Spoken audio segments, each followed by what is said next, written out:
folks, hope you're doing well. Welcome to another little lesson on YouTube and Patreon. Just looking at some ideas mixing major, minor, diminished all together to break us out of the box a little bit. So if you're on Patreon, you get the tab as usual, the guitar profile, there's a backing track. There's a few extra ideas on the Patreon version at the end of that lesson with a couple of extra licks and stuff. And I spend a bit more time going through the chords that I'm using on the backing as well. So I hope you find it all interesting. Please like and subscribe. Consider checking out Patreon because there's loads of really cool lessons on there as well now. Thank you. I'll see you soon. Okay then, so first off, we're going to start off using that classic major pentatonic pattern for this part. Which is just fret 6 on string 3, 5, 7 on string 2, and 5 on string 1. Okay, and then just to break it up a little bit straight away, I'm going to drop into some diminished.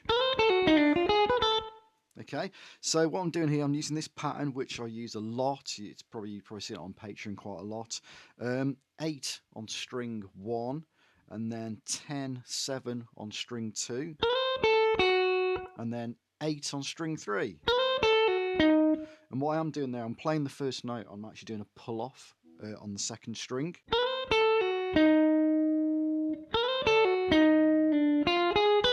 After that, we drop it down a semitone on string 3. I do a little slide, so I use my second finger, slides to 7. Then I go back up the shape, I go 6, 9, and then 7 on string 2, which brings me back into that major pentatonic. Okay. Yeah, brings me back home to the A. So it lands on fret 5 of string 1.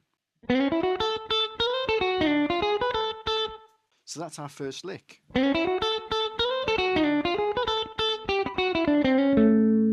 After that, we're just mixing the major and minor pentatonic together. Yeah, so that is just going 8 on string 2 to 7, and then 7, 5, 6 on string 3, landing on 7 on string 4, takes us back to the A, the root. I am putting some sort of flicky dead notes in as well. Yeah, so it's not just going.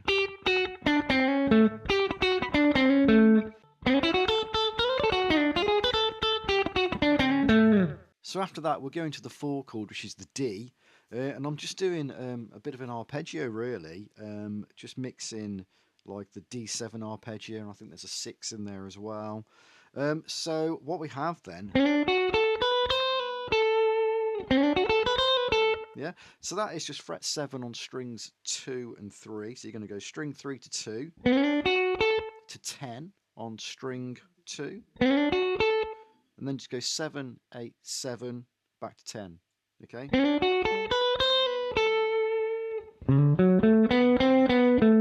Yeah? Yeah, you can see it's all coming from that D there. And then the second one, I move up from this D up to this D sharp diminish, and I put in the fret 6 on string 3, so there's only one note difference there. So you got 6 on string 3, and then 7, 10 on string 2, and then the 7, 8 on string 1.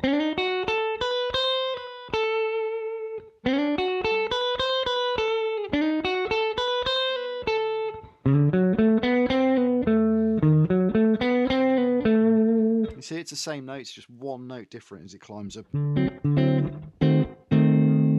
Okay.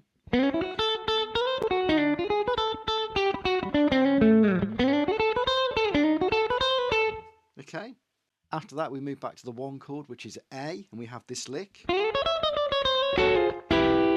Okay, so that is just fret 10 on string 2 to 9 on string 1, and we're going to go chromatic 12, 11, 10,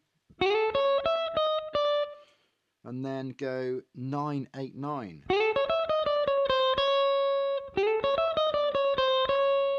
Okay, and that shape is just coming from this this A arpeggio. You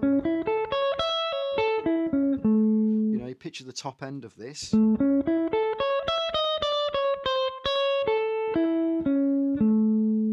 Okay, so that's all that is.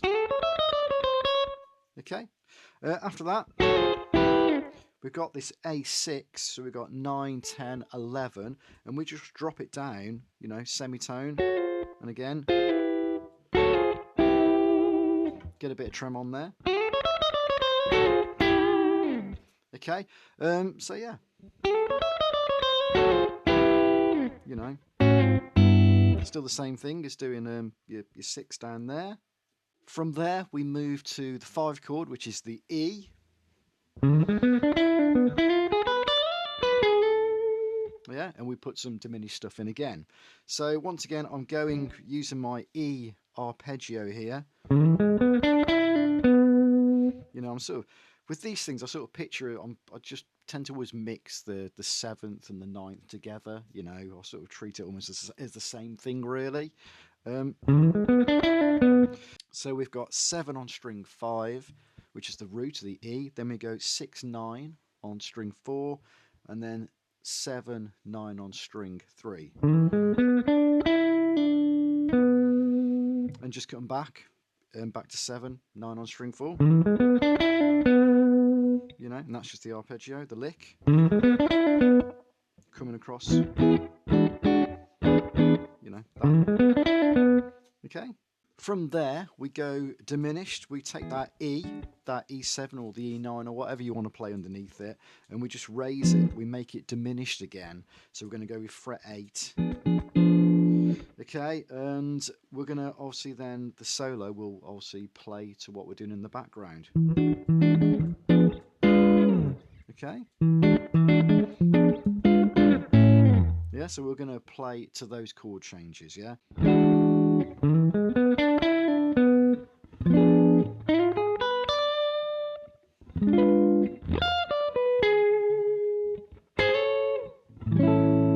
Okay, so carrying on then, from there, we're going to do this little diminished arpeggio. We're going to do 10 on string 3, then 9 to 7, strings 2 to 1, and then do 10 on string 1. And then all we do, we just slide it up from 10 to 13, and we go the opposite way. So we do a pull off. So we've got 13 to 10 on string 1, and then go 12, string 2, 13, string 3.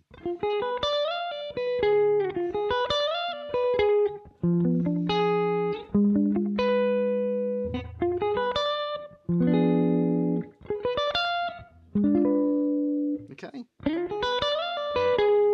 And then from that 13, we slide back to 14, takes us back to the root of A.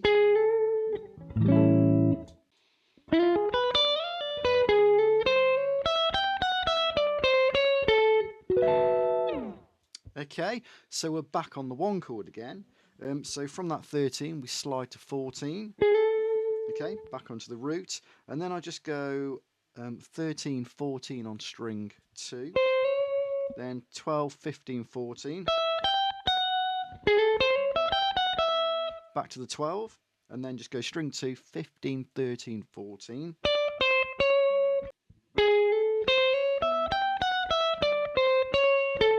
Back to the root on 14 on string 3, and then I end up with this little 6/9 chord, which is just fret 17 on strings 1 and 2, 16 on strings 3 and 4. And that just ends it nicely. Okay, so we should have them without the music, just the guitar.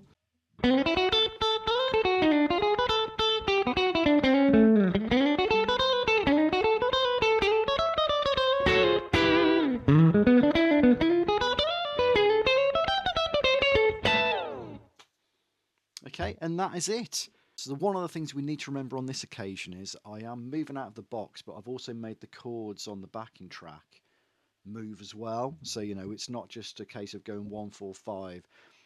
There's little changes within that. So like I said, we're doing the A, which is the 1. Then we go to the 4 chord. I'm doing a D9. Then I raise it to a D sharp diminished. Back to the 1 chord, which is A again. And when I go to the 5 chord, I don't just stay on the 5. You know, I do E9, then I raise it, diminished, then up another tone and a half. To fret 11, diminished again, yeah. Then resolves it back on the A. And regards to solo, the reason you can play that solo and you can hear the chord changes is because we're playing to the chords all the time, you know, so you don't need the backing there. You can just play those licks or those arpeggios and shapes and you can hear it moving, okay?